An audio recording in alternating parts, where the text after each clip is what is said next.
আমি আপনাদের সামনে কোরআনুল কারীমের অর্থবহ গুরুত্বপূর্ণ একটি সূরা ৬৮তম সূরা সূরা আল কলমের ৪ নম্বর আয়াতে কারিমার আলোকে আল্লাহ সুবহানাহু ওয়া তাআলা তার প্রিয় হাবিব সাইয়্যিদুল মুরসালিন সাইয়্যিদুল আম্বিয়া খাতামুন নবিয়্যিন মুহাম্মদুর রাসূলুল্লাহ সাল্লাল্লাহু আলাইহি সাল্লামের চারিত্রিক সার্টিফিকেট যা দিলেন, ওই আয়াতটাকে সামনে রেখে কোরআন হাদিস সুন্নাহর আলোকে মুফাসসিরদের বর্ণনাকে প্রাধান্য দিয়ে স্পেশালি তিনটা অভিমত, তিনটা মতামতের আলোকে আল্লাহ রাসূলের চারিত্রিক সৌন্দর্যের অনুপম দৃষ্টান্ত, অতুলনীয়, শাশ্বত ও অসাধারণ যে চরিত্র আল্লাহ রাসূল রেখে গিয়েছেন, তার থেকে যেন আমরা কিছু মেসেজ আজকে গ্রহণ করতে পারি, সেই আলোচনাটুকু বর্তমান প্রেক্ষাপটকে সামনে রেখে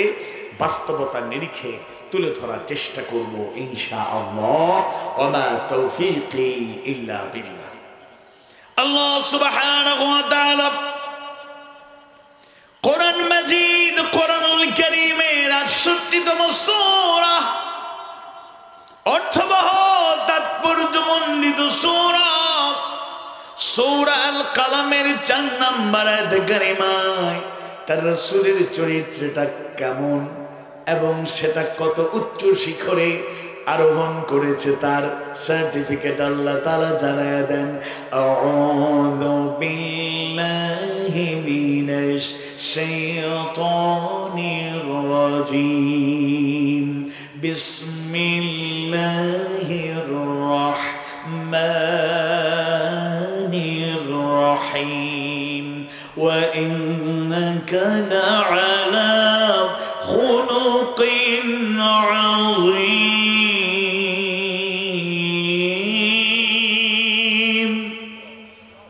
আর নিশ্চয়ই আপনি মহান চরিত্রের উপর অধিষ্ঠিত। সুবহানাল্লাহ। আল্লাহ তাআলা তার প্রিয় হাবিব সাইয়্যিদুল মুরসালিন মুহাম্মদুর রাসূলুল্লাহ সাল্লাল্লাহু আলাইহি সাল্লামকে উদ্দেশ্য করে বলছেন, আর নিশ্চয়ই আপনি মহান চরিত্রের উপর অধিষ্ঠিত, নিশ্চয়ই তুমি মহান চরিত্রের উপর অধিষ্ঠিত। এমন উচ্চ শিখরে আপনার চারিত্রিক সৌন্দর্য, তোমার চারিত্রিক সৌন্দর্য পৌঁছে গিয়েছে, দুনিয়ার অন্য কারো চরিত্রের সাথে এর তুলনা চলবে না, কশিন কালেও চলবে না। এবং বিশ্বনবী সাইয়্যিদুল মুরসালিন মুহাম্মদুর রাসূলুল্লাহ সাল্লাল্লাহু আলাইহি ওয়াসাল্লাম নিজে তার সেই সৌন্দর্যমণ্ডিত দায়িত্বের ব্যাপারে জানায়া দেন। রাসূল নিজেই জানিয়ে দিলেন, নিজেই প্রকাশ করে দিলেন, বুইসতু লিউতাম্মিমা মাকারিমাল আখলাক।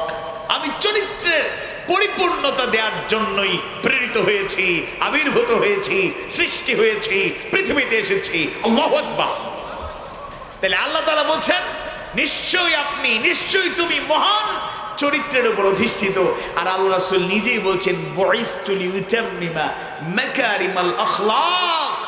চরিত্রের পরিপূর্ণতা দেওয়ার জন্যই আমি পৃথিবীতে এসেছি, আমার আবির্ভাব হয়েছে, আমাকে প্রেরণ করা হয়েছে, আমি এসেছি। সুবহানাল্লাহ। তার চরিত্রটা কেমন সেটা আমরা যতটুকু জানি, সেই আলোকে যদি আলোচনা করতে যাই, এত সুবিশাল জীবন, এত সুবিশাল তার জীবন, বর্ণাঢ্য বর্ণিল জীবন, যেটা কয়েক মিনিট আর কয়েক ঘন্টায় বর্ণনা করে শেষ করার মতো নয়। লোহাগাড়ার চুনতিতে 19 দিন ব্যাপী প্রতি বছর মাহফিল হয়। এক একটা দিক নিয়ে প্রতিদিন কম বেশি 5-7 জন 10 জন পর্যন্ত কথা বলেন। 19 দিন আলোচনা হয় প্রতি বছর। এক বছর শেষ হলে আরেক বছর আয়োজন হয়। আজ পর্যন্ত এমন কেউ মন্তব্য করে নাই আর দরকার নাই রাসূলের সিরাতের আলোচনা শেষ, এরকম কি বলেছে কখনো? সুবহানাল্লাহ। এত বর্ণাঢ্য, এত অসাধারণ, এত অতুলনীয় শাশ্বত জীবন যতই আলোচনা করি শেষ হবে না। আমরা যারা একেবারে কম জানি, তারাও যতটুকু জানি সেটা আলোচনা করলেও অনেক সময় ব্যাপার। 3টা অভিমতের আলোকে আমি আপনাদের সামনে কথা বলবো। এই আয়াতের তাফসীর করতে গিয়ে উল্লেখযোগ্য অধিকাংশ মুফাসসিররা যার মন্তব্যটাকে দলিল হিসেবে পেশ করেছেন, যেই বর্ণনাটাকে দলিল হিসেবে উপস্থাপন করা হয়েছে, সেটা হলো আয়েশা সিদ্দিকা রাদিয়াল্লাহু আনহার একটা মন্তব্য, তার অভিমত। সাহাবীরা আয়েশা সিদ্দিকা রাদিয়াল্লাহু আনহাকে প্রশ্ন করেছিলেন, আল্লাহ রাসূলের চরিত্রটা কেমন ছিল, একটু বর্ণনা করুন। তিনি উল্টো প্রশ্ন করলেন, আপনারা কি কোরআন পড়েন না? কোরআন পড়েন নাই? তারা বললেন, হ্যাঁ আমরা কোরআন পড়ি। এবার আয়েশা সিদ্দিকা রাদিয়াল্লাহু আনহা আল্লাহ রাসূলের চরিত্রের ব্যাপারে বললেন, কানা খুলুকুহুল কোরআন, তার চরিত্র ছিল কোরআনুল কারীম। সুবহানাল্লাহ। কথা কি বুঝতে পারছেন? কত বড় কথা। আল্লাহ রাসূলের চরিত্র কেমন? যে আল্লাহ রাসূলের চরিত্র কেমন ছিল? কোরআনুল কারীম হলো আল্লাহ রাসূলের চরিত্র। আল্লাহু আকবার। সহজ করে বলি, এই কথার মর্মার্থ হলো কোরআনুল কারীম হলো আল্লাহ রাসূলের চরিত্র। এর মানে হলো আল্লাহ তাআলা যা আদেশ করেছেন, যত আদেশ করেছেন, আল্লাহর রাসূল শতভাগ সেটাকে মেনে নিয়েছেন। আল্লাহ তাআলা যত কিছু নিষেধ করেছেন, যার থেকে দূরে থাকতে বলেছেন, আল্লাহ রাসূল এই নিষেধাজ্ঞাকে হারাম হিসাবেই বর্জন করলেন। কোশ্চিন কালেও আল্লাহ যা নিষেধ করেছেন তার ধারে কাছেও যান নাই। সুবহানাল্লাহ। আল্লাহ সুবহানাহু ওয়া তাআলা মানবতার হেদায়েতের জন্য যে কিতাব নাজিল করলেন, যেই কিতাব নাজিল করলেন রমাদান মাসে, এবং কেন এই কিতাব নাজিল করা হলো? দ্বিতীয় সূরা, সর্ববৃহৎ সূরা, মাদানী সূরা, সূরাতুল বাকারার 185 নম্বর আয়াত কারিমায় আল্লাহ সুবহানাহু ওয়া তাআলা জানায় দেন, শাহরু রমাদানাল্লাযী উনজিলা ফীহিল কুরআন হুদাল লিন-নাসি ওয়া বাইয়িনাতিন মিনাল হুদা ওয়াল ফুরকান। কোরআন রমাদান মাসে নাজিল হয়েছে, এই আয়াতটার দলিল। আর আল্লাহ তাআলা এই কোরআন কেন নাজিল করলেন সেই কারণটা জানায়া দিলেন। হুদাল লিন-নাস, এই কিতাব হলো, এই কোরআন হলো মানবতার সকল মানুষের হেদায়েত। সুবহানাল্লাহ। এই কোরআন মানুষের হেদায়েতের জন্য নাজিল হয়েছে। একটু খেয়াল করে বুঝার চেষ্টা করুন, স্মরণ করুন যেই কথাগুলো আমাদের জানা। আল্লাহ রাসূল এমন এক জামানায় এই দুনিয়ায় আসলেন, যেই জামানা, যেই যুগকে বলা হয় আইয়ামে জাহিলিয়া, দ্য এজ অফ ইগনোরেন্স, অজ্ঞতার যুগ, বর্বরতার যুগ।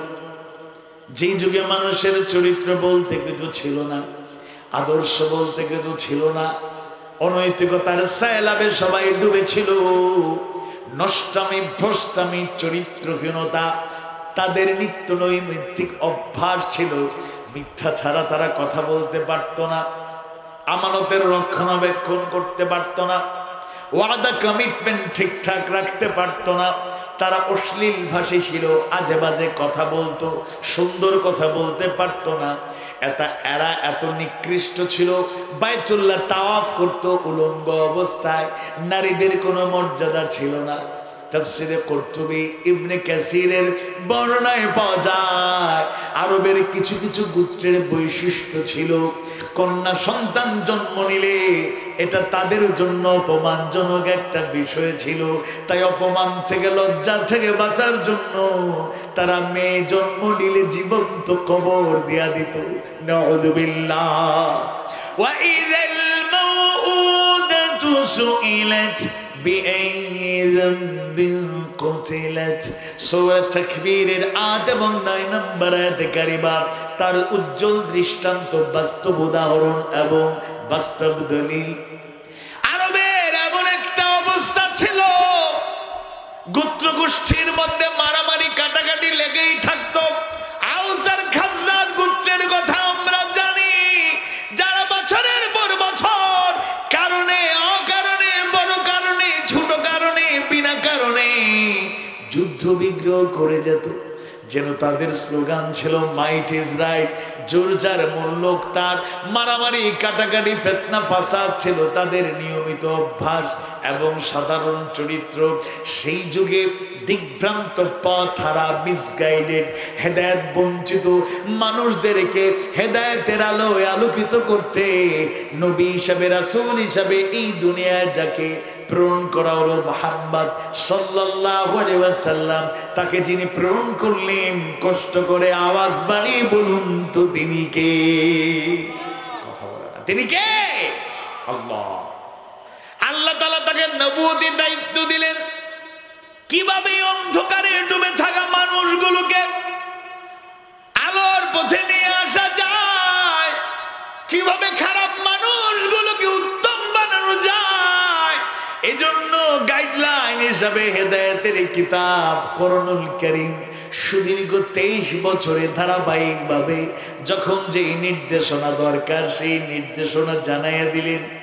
একটু খেয়াল করে শুনুন, আল্লাহ রাসূল এমন অতুলনীয় শাশ্বত চরিত্রের উপমা পেশ করলেন। আল্লাহ তাআলা যখন যে নির্দেশ দিয়েছেন, আদেশ করেছেন, তিনি তা মেনে নিয়েছেন। আর আল্লাহ তাআলা যত কিছু নিষেধ করেছেন, আল্লাহ রাসূল প্রথমত নিজে তার থেকে দূরে থেকেছেন, এরপরে জাতিকে সেটা সতর্ক করে দিয়েছেন। সুবহানাল্লাহ, আল্লাহু আকবার। তাহলে এক, আল্লাহ রাসূলের চরিত্র, এক কথায় কোরআনটাই হলো আল্লাহ রাসূলের চরিত্র।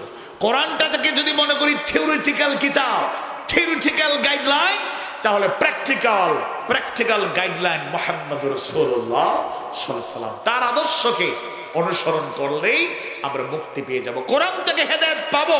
কোরআনের অনেক ব্যাখ্যা, আয়াতের বিশ্লেষণ, বাস্তবতা আল্লাহ রাসূল তার বর্ণনার মাধ্যমে, আখলাকের মাধ্যমে, চরিত্রের মাধ্যমে ফুটিয়ে তুলেছেন। অর্থাৎ আরেকটা বুঝার বিষয় হলো, কোরআনকে ভালো করে বুঝতে হলে রাসূলকে ভালো করে জানতে হবে। রাসূলকে জানতে হবে, মানতে হবে, মানে হলো হাদিস এবং সুন্নাহকে সামনে রাখতে হবে। কোরআনের বাস্তব ব্যাখ্যা, হাদিস, সুন্নাহ, বাস্তব নমুনা জীবন আদর্শ মুহাম্মদুর রাসূলুল্লাহ সাল্লাল্লাহু আলাইহি ওয়াসাল্লাম। সূরা আল-আহজাবের 21 নম্বর আয়াতে কারিমায় আল্লাহ সুবহানাহু ওয়া তাআলা জানিয়ে দেন, লাকাদ কানা লাকুম ফি রাসূলিল্লাহি উসওয়াতুন হাসানাহ। তোমাদের জন্য একমাত্র আল্লাহর রাসূলের জীবনেই রয়েছে সর্বোত্তম আদর্শ। এজন্য যদি হেদায়েত পেতে চাই, মুক্তি পেতে চাই, দুনিয়া আখিরাতের সফল কাম হতে চাই, এক নম্বরে কোরআনটাকে জানতে হবে। আর কোরআনটাকে কিভাবে মানা লাগবে, তার বাস্তব নমুনা আল্লাহ রাসূলের জীবনে আছে না নাই? কথা বলেন, আছে না নাই? সব কিছুর বর্ণনা এই কোরআনে আছে। আল্লাহ তাআলা বলেছেন তিবিয়ানুন লিকুল্লি শাই, সব কিছু সুস্পষ্ট বর্ণনা এই কোরআনে আছে। অথচ বাংলাদেশও মুসলমান নামধারী কিছু নেতা নামের কলঙ্ক, এরা মাঝে মাঝে বক্তৃতা দিতে গিয়ে বলে কোরআনের সাথে রাজনীতির কোনো সম্পর্ক নাই। কেউ কেউ মনে করে কোরআনের সাথে অর্থনীতির কোনো সম্পর্ক নাই, কেউ কেউ মনে করে কোরআনের সাথে সংস্কৃতির কোনো সম্পর্ক নাই, কেউ কেউ মনে কোরআনের সাথে রাষ্ট্রীয় ব্যবস্থার কোনো সম্পর্ক নাই, কেউ কেউ বলে মনে করতে পারে আন্তর্জাতিক পরিমণ্ডলে কোরআনের কি কাজ। নাউযুবিল্লাহি মিন যালিক।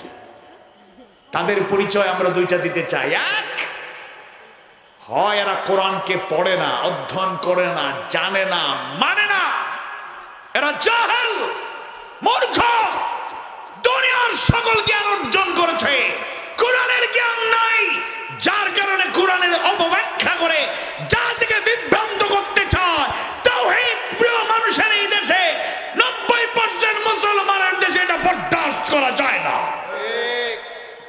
দ্বিতীয়ত, হয়তো এরা জানে কিন্তু মতলববাজ। এরা জানে, আমরা যাকে আবু জাহেল হিসেবে চিনি, আবু জাহেল মূর্খের পিতা, তার নাম কি আবু জাহেল ছিল? ছিল না। তার নাম ছিল আবুল হাকাম বিন হিসাম। আবুল হাকাম মানে পণ্ডিতের পিতা, জ্ঞানী প্রজ্ঞাবানের পিতা। কিন্তু একটা জ্ঞান তার মধ্যে না থাকার কারণে নাম পাল্টে গিয়ে ইসলাম আসার পরে তার নাম দেওয়া হয়েছে আবু জাহেল, মূর্খের পিতা।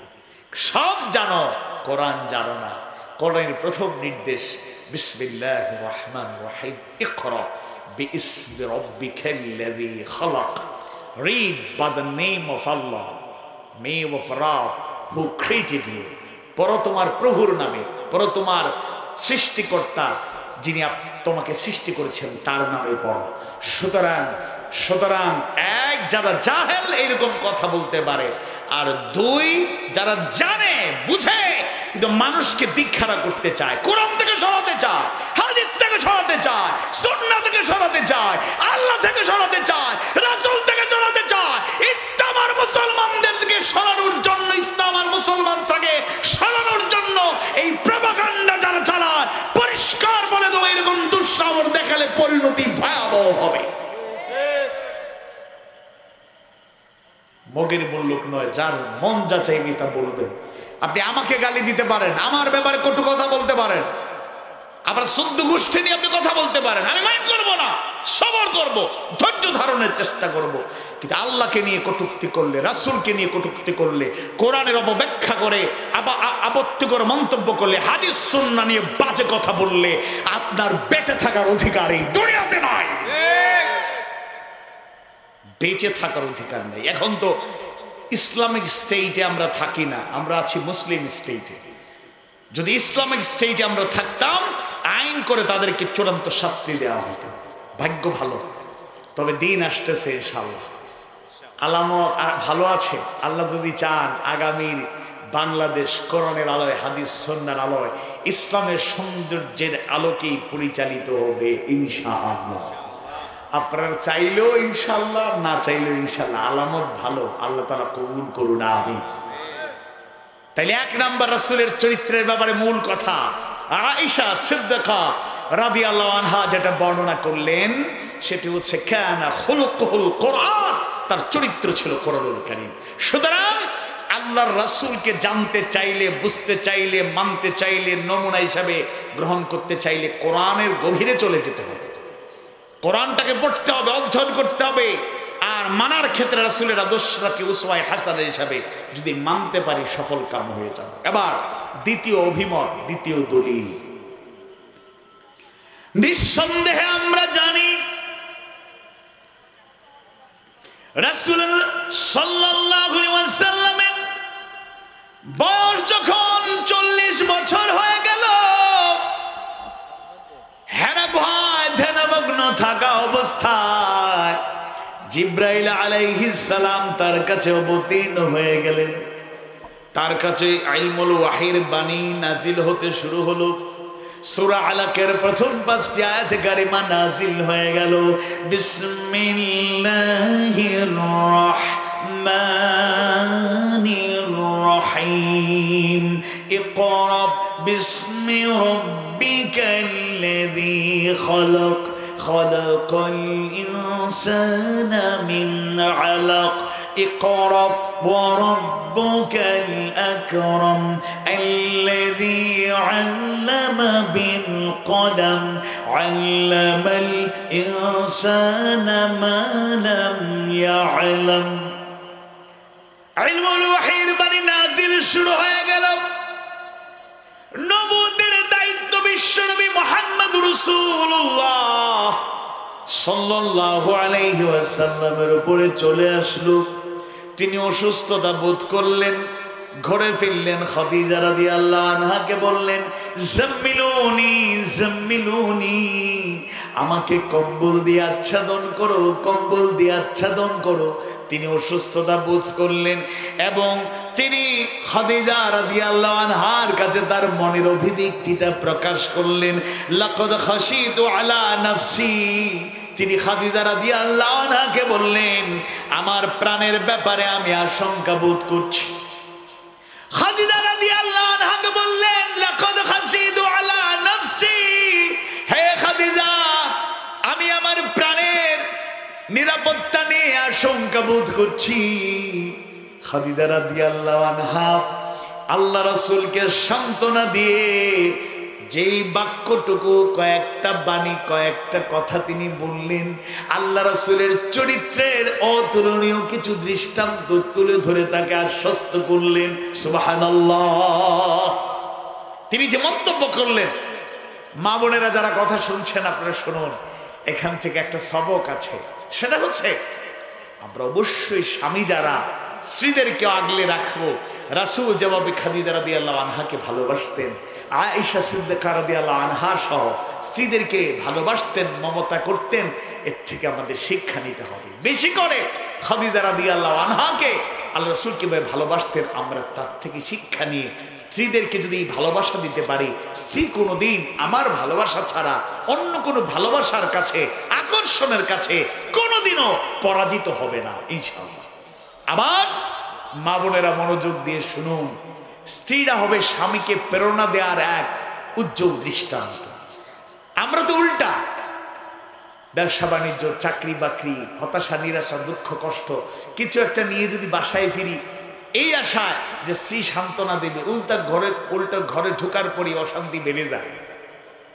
খুব কষ্ট পেয়ে এসেছে, বলতেও পারে নাই, আইসা গরমের দিন প্রচন্ড গরমে ঘামতেছে আর বলতেছে একটু ঠান্ডা পানি দেয়া যাবে, নিয়ে খান। খাওয়া দাওয়া কি রেডি আছে? রান্নাঘর থেকে নিয়ে খান। ঠান্ডা খাবার গরম করে দেওয়া যাবে, নিজে গরম করে খান।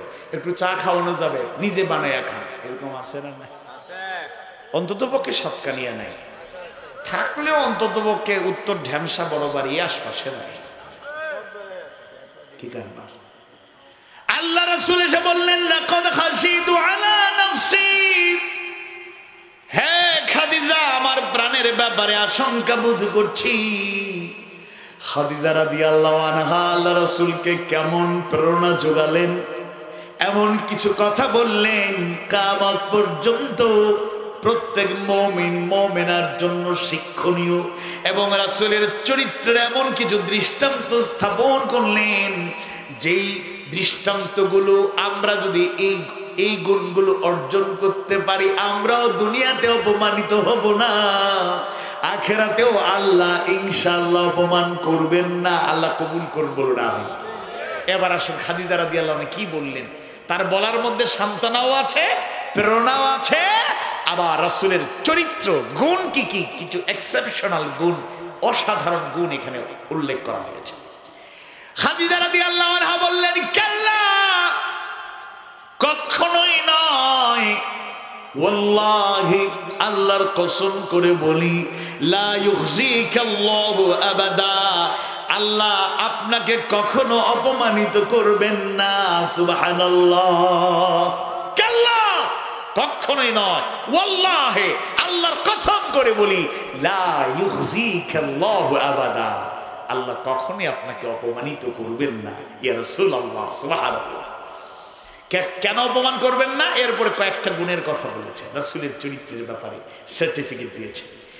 খাদিজা এবার বললেন, ইন্নাকা লা তাসিলুর রাহিমা ওয়া তাকরিদ দাইফা ওয়া তাহমিলুল কাল্লা ওয়া তাকসিবুল মা'দুম ওয়া তাকসিবুল মা'দুমা ওয়া তুঈনু আলা নাওয়াইবিল হক। অসাধারণ কিছু কথা। আপনি তো আত্মীয়তার সম্পর্ক রক্ষা করে চলেন, মেহমানদারি করেন, অসহায় লোকদের বোঝা বহন করেন, নিজের অর্থ উপার্জন করে অভাবীদের মধ্যে বিলিয়ে দেন, ভালো কাজে সহযোগিতা করেন। সুবহানাল্লাহ। খাদিজা রাদিয়াল্লাহু বললেন, কখনোই না, আল্লাহর কসম, আমার দৃঢ় বিশ্বাস আল্লাহ আপনাকে অপমান করবেন না, কষ্ট দিবেন না। কেননা আপনি কি করেন? আপনি আত্মীয়তার সম্পর্ক রক্ষা করে চলেন। রাসূল আত্মীয়তার সম্পর্ক রক্ষা করতেন। আমরা কি আত্মীয়তার সম্পর্ক রক্ষা করতে পারি কি না? একটু বিবেক খাটিয়ে চিন্তা করে ভুল থাকলে সংশোধন হওয়া দরকার।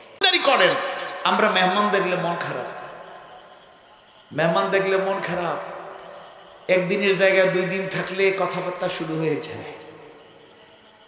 মাইন্ড করবেন না, এটা প্র্যাকটিক্যালি আমাদের জীবনে এরকম ভুল ত্রুটি হয়ে যায়, আল্লাহ মাফ করুক। দেখুন, আপনার বোন বিয়ে হয়ে গেল, বাবা যখন থাকে না, বোনরা আসে ভাইদের বাসা বাড়িতেই তো আসে, এক সময় সম্পর্ক ছিল এমন, ভাই বোনের সম্পর্কের মতো সম্পর্ক যেন দুনিয়াতে নাই, এরকম মনে হতো।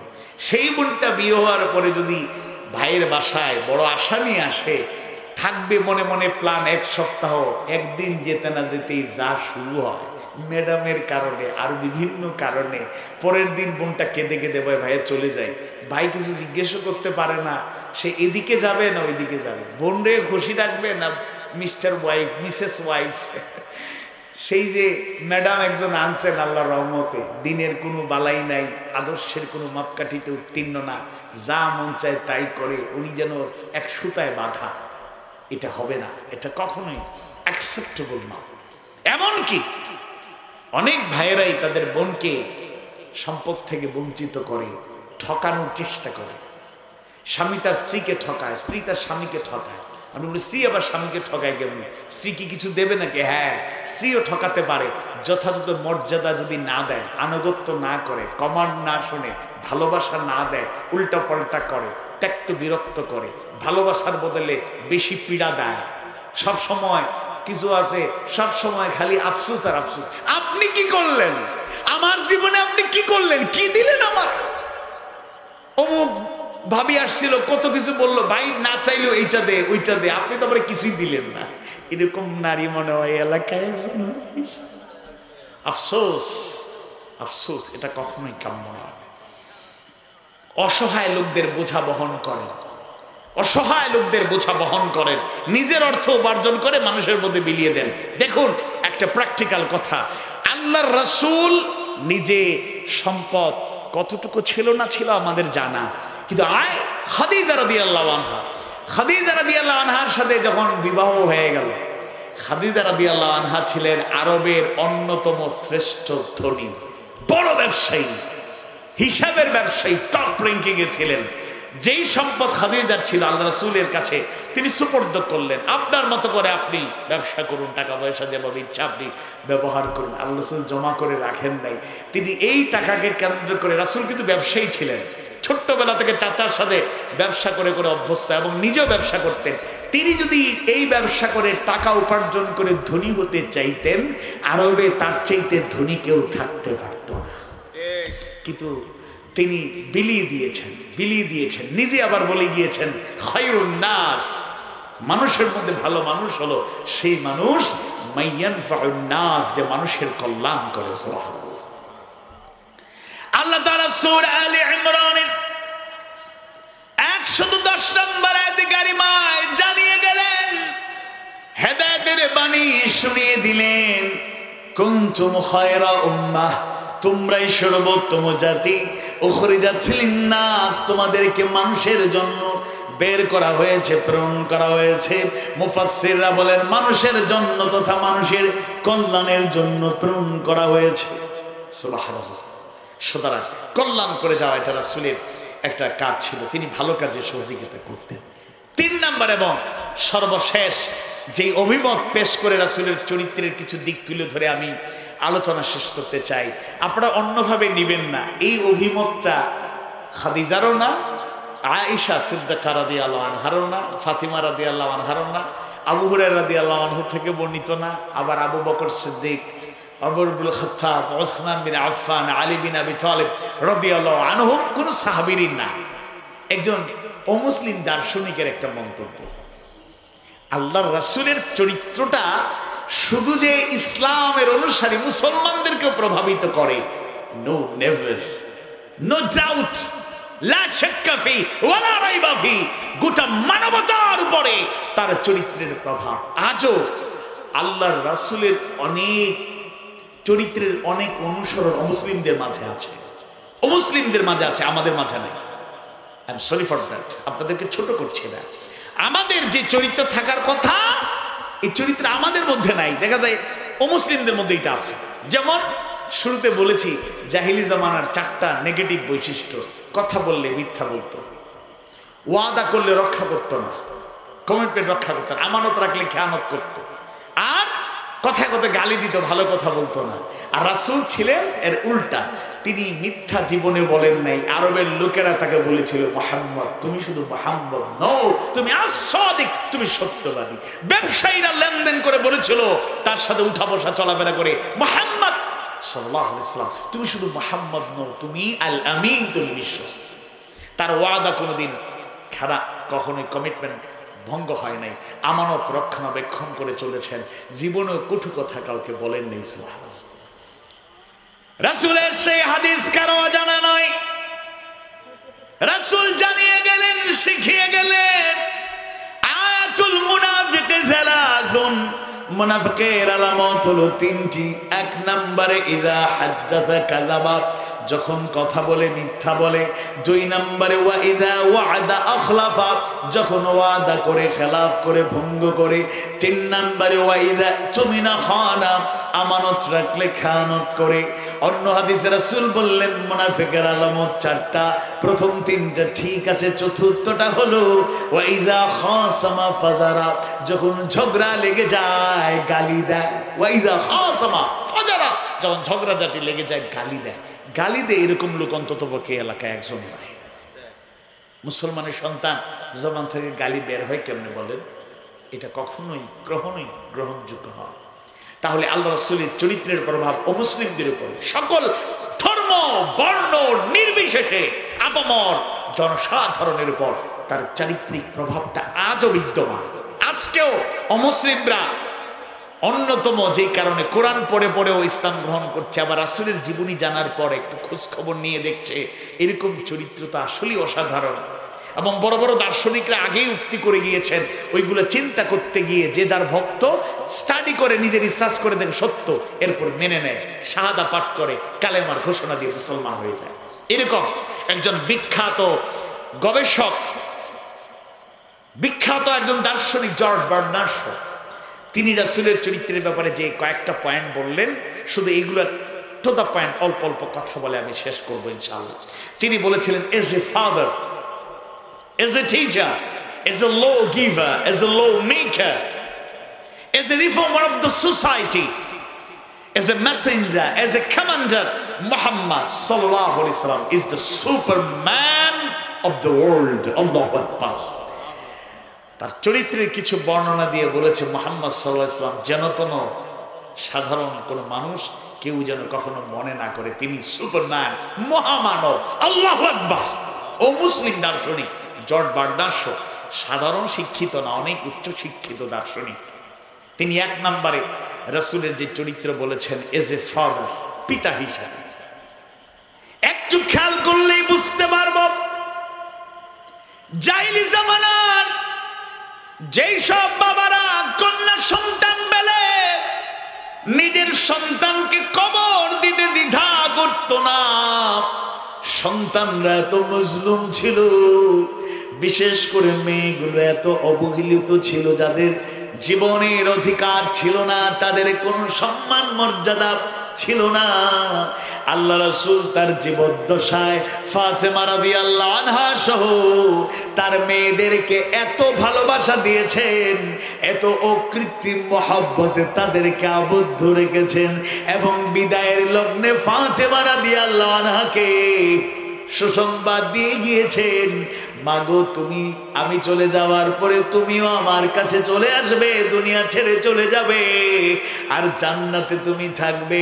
তবে সাধারণ কোন জান্নাতে তুমি থাকবে না, তুমি জান্নাতে খাতুনে জান্নাত, তুমি জান্নাতে নারীদের সরদারনি হয়ে যাবে। সুবহানাল্লাহ। কেমন করে রাসূলের মেয়ে হিসেবে তিনি এটা স্বীকৃতি পেয়েছেন না, মেয়েদেরকে ভালোবাসা দিয়েছেন। রাসূল বলেছেন, আকরিমু আওলাদাকুম, তোমরা তোমাদের সন্তানদেরকে বেশি বেশি সম্মান করো, মানে বেশি বেশি মহব্বত করো। সাথে বলেছেন, ও আহসিনু আদাবাহুম, উত্তম তালিম তারবিয়াত দাও, শিক্ষা দাও, দীক্ষা দাও, চরিত্র, আদর্শ, নৈতিকতা ভালো করে গড়ে তুলো, তাদেরকে চক্ষু শীতল সন্তান বানাও। রাসূল সেটা করে গিয়েছেন।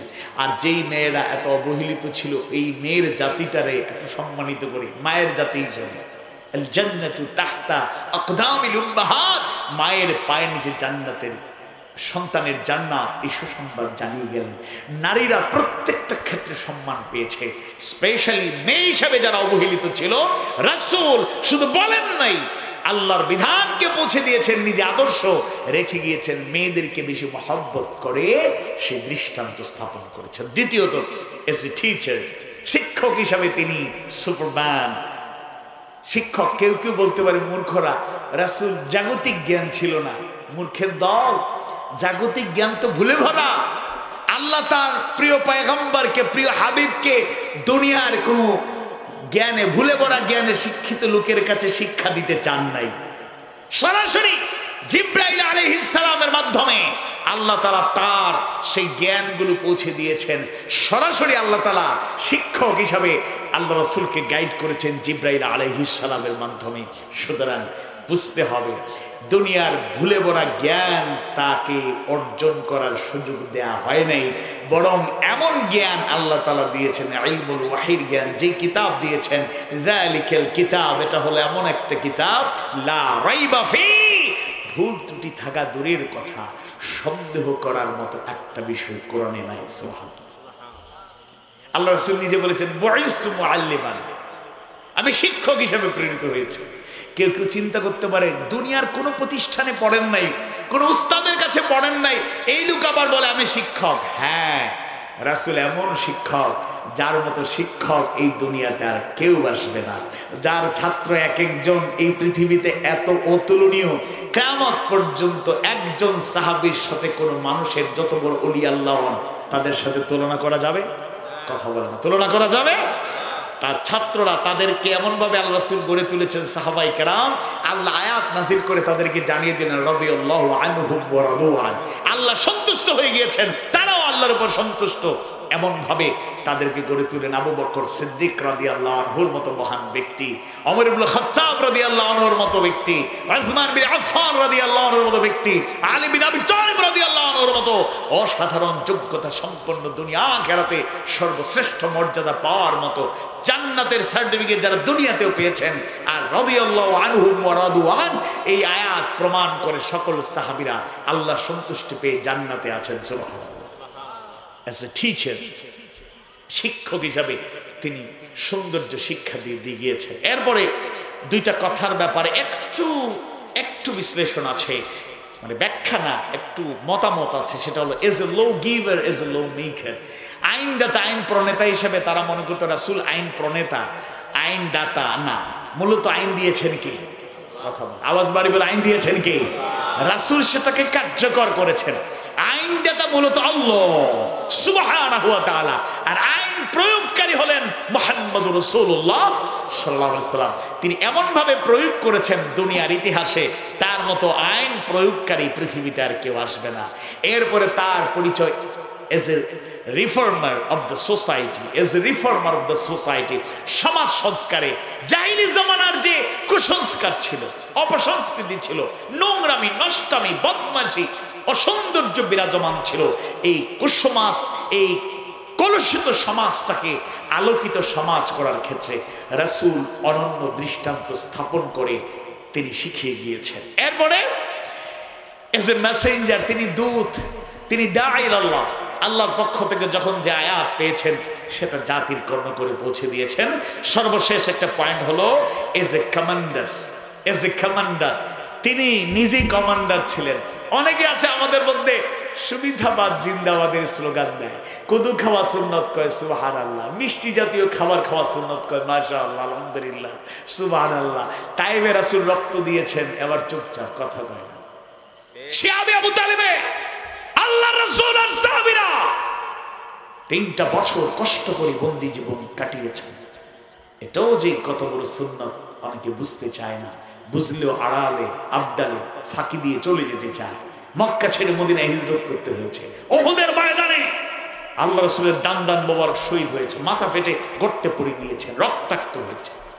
আল্লাহ রাসূল নখ কাটার নীতি থেকে শুরু করে, রান্নাঘরের নীতি থেকে শুরু করে, রাষ্ট্র পরিচালনা, আন্তর্জাতিক পরিমণ্ডলে দুনিয়াকে নেতৃত্ব দেওয়ার শিক্ষা দিয়ে গিয়েছেন, এবং নিজে কমান্ডার হিসেবে যুদ্ধের ময়দানে অগ্র সৈনিক হিসেবে ভূমিকা পালন করে শিখিয়ে গিয়েছেন মুখে শুধু জিহাদ করলে চলবে না, আল্লাহর জন্য কোরআন হাদিস সুন্নাহ সেই নীতিকে বাস্তবায়নের জন্য রাসূলের আদর্শকে যদি প্রকৃত রূপে বাস্তবে গ্রহণ করি, সেই রাসূলের আদর্শকে উসওয়ায়ে হাসানা হিসেবে গ্রহণ করে অন্যায়ের বিরুদ্ধে রুখে দাঁড়াতে হবে।